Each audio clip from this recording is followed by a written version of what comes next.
when we write code from scratch, it's common that our implementation is going to be suboptimal on the first pass.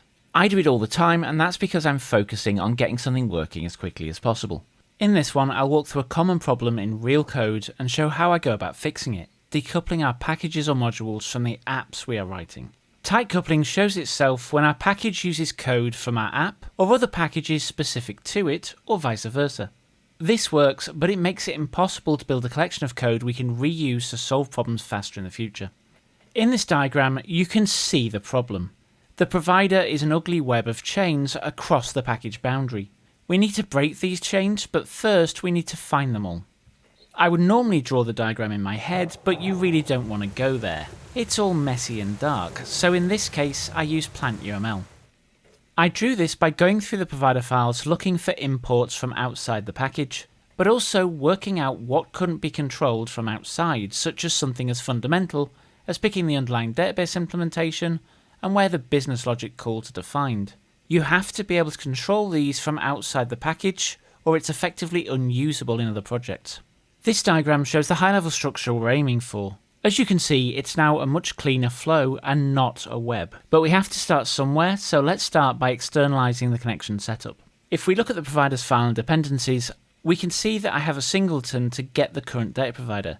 But this uses hard-coded database config and DB provider specification from within the package itself, which is not what we want. It'd be way better to provide a function that allows a caller to initialize the database connection separately. And then getCurrentDB provider would have one responsibility: just give us the current provider or throw an error if one hasn't been initialized. So first we go into mappings, and I want to create a helper function, so getProviderCallable.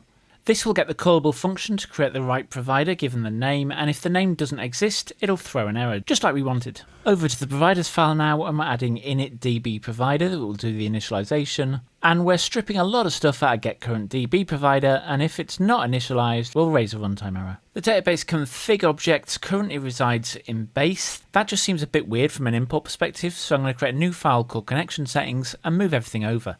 I'm then going to blank out all of the default values from the file that were connection string based. And now if we spin up the web app, I'll get a database must be initialized before use runtime error. And that's because we removed lazy initialization from getCurrentDB provider.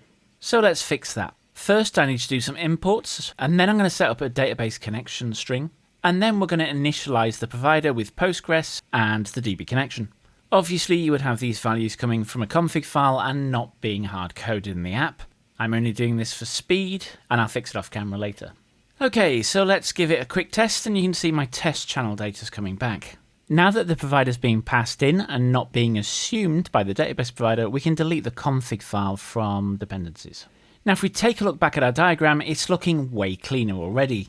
But we still have dependency injection, which really doesn't belong there anymore. It needs to live within the provider itself. This should be really easy because I'm going to use PyCharm's refactor tool. What this should do is change all the imports for me as I move them to make everything just work after we've done it.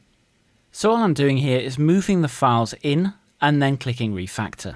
And then I want to rename mappings to provider mapping, and we'll refactor that too. Now for some reason when I looked through the files, provider mapping hadn't changed. It had changed the actual data provider folder, but it hadn't fixed the actual file name, so I'm just going to make that change now. This tool isn't perfect, but it saves 90% of the work.